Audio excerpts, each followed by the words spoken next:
Bang, kuota Reksosek di desa saya cuma 5 orang. Tapi yang lulus pendaftaran ada sekitar 10 orang. Gimana nih, Bang?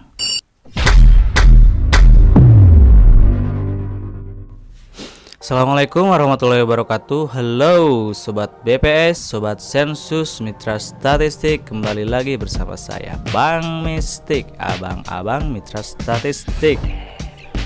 Oke, pada kesempatan kali ini saya akan membahas tentang kuota petugas Reksosek di setiap desa dan bagaimana sih kalau desa tersebut penuh gitu pesertanya, overload, pesertanya membludak. Bagaimana kalau kejadian itu menimpa desa teman-teman yang saat ini sama-sama sedang berjuang gitu kan, ikut berpartisipasi dalam kegiatan Reksosek kali ini?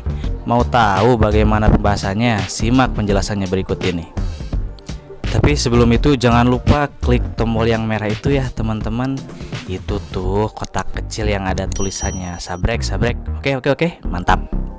Untuk masuk ke pembahasan tersebut, kita harus tahu dulu nih aturan mainnya seperti apa. Dan itu semua sebenarnya udah tertuang di buku pedoman kegiatan Reksosek kali ini. Bang, dari mana dapetin buku pedoman tersebut?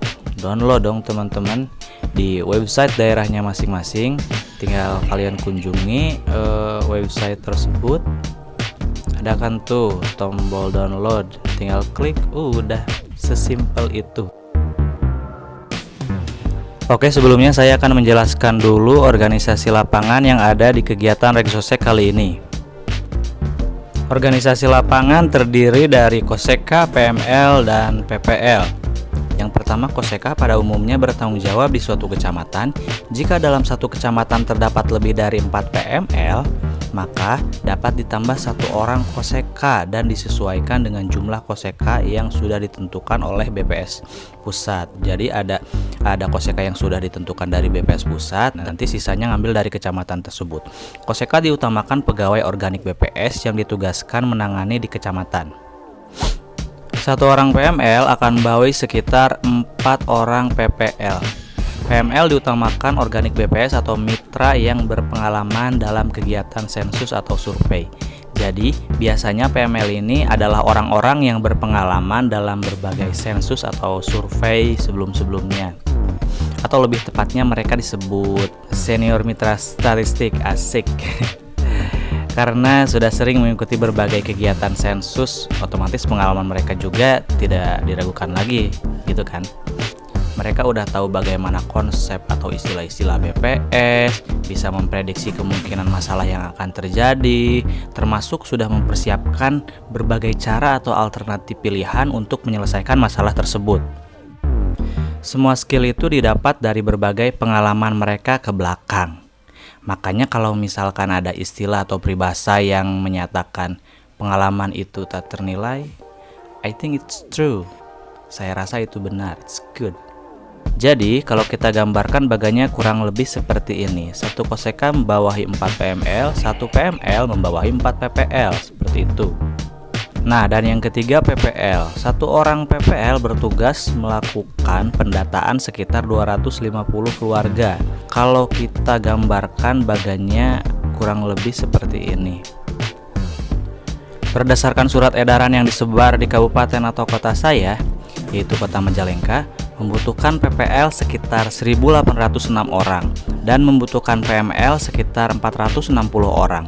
Nah, kita ambil contoh satu kecamatan, misalkan yang pertama nih, Kecamatan Masugi, membutuhkan PPL sebanyak 82 orang dan PML 21 orang. Oke, sekarang kita mulai analisisnya. Di Lumasugi itu kan ada 19 desa, sedangkan PPL yang dibutuhkan adalah 82 orang. Jadi, 82 dibagi 19 desa sama dengan 4,3 sekian-sekian. Atau sekitar 4-5 orang. Kita bulatkan saja, ambil yang terkecil 4 misalkan. Nah, sekarang kita cari jumlah PML-nya.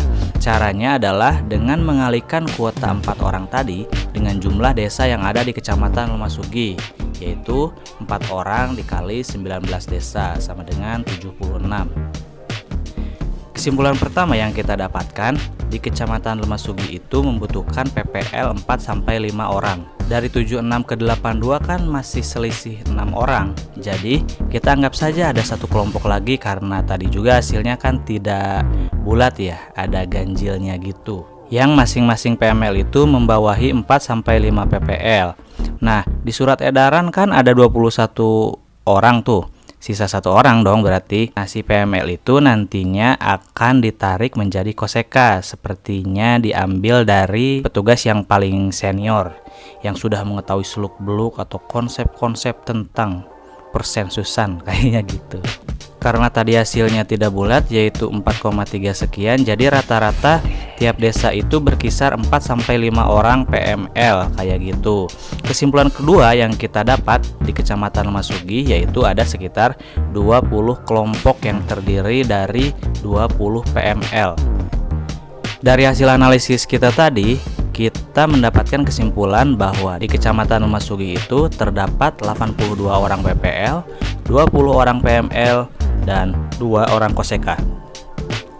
Kalau cuma 2 orang, satu dari kantor BPS Majalengka, yang satunya lagi jelas seperti yang kita tadi bahas, senior yang paling berpengalaman. Ya intinya seperti yang dijelaskan tadi, yang sudah paling berpengalaman.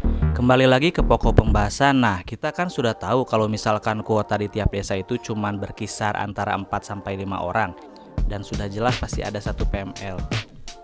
Bagaimana kalau yang lulus ada 10 orang? Itu kan ada sisa 5 orang tuh.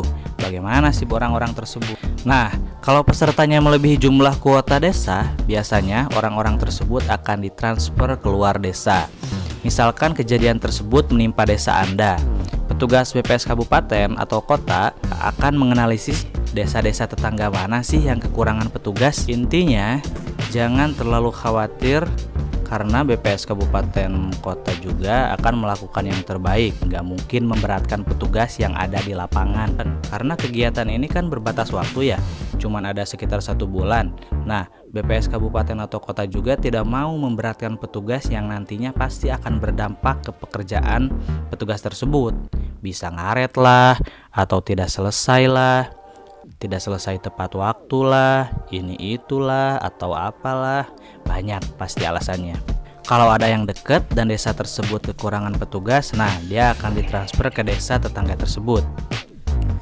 Jadi jangan terlalu dikhawatirkan, justru sebenarnya teman-teman harus sudah siap kalau misalkan ada kejadian seperti itu. Di awal kan berarti BPS sudah memberitahukan untuk teman-teman yang ingin berpartisipasi dalam kegiatan BPS kali ini harus siap bekerja lintas desa. Jadi bagi teman-teman semua, banyak-banyak berdoalah. Mudah-mudahan teman-teman ditempatkan di desa berdasarkan domisilinya, supaya pekerjaannya lebih mudah, tidak ditempatkan di luar desa atau lintas desa, apalagi ditempatkan di desa yang sangat jauh. Itu akan sangat menyita waktu, menguras tenaga, membutuhkan banyak pengorbanan. Nggak kebayang lah bagaimana jadinya kalau seperti itu. Jadi bisa kita tarik kesimpulan kalau misalkan ada yang kuotanya overload atau penuh, kelebihan, kebanyakan, maka si peserta tersebut akan ditransfer keluar desa, ke desa tetangga yang memiliki petugas yang kurang tentunya. Kalau misalkan desa tetangga tersebut petugasnya juga sama penuh, ya otomatis ditransfer ke desa sebelahnya lagi yang kekurangan. Desa tetangga sebelahnya juga sama, berarti udah penuh, ya ke desa tetangganya lagi, tetangganya lagi, tetangganya lagi. Pokoknya seperti itu. Oke, kita cukupkan sekian untuk pembahasan kita kali ini. Bagi teman-teman semua yang tidak ingin ketinggalan info dari kegiatan-kegiatan BPS, klik dulu dong yang tombol merah itu, nyalakan loncengnya supaya teman-teman tidak ketinggalan notifikasi kalau misalkan ada video baru yang diupload. Oke, see you next time in the next video.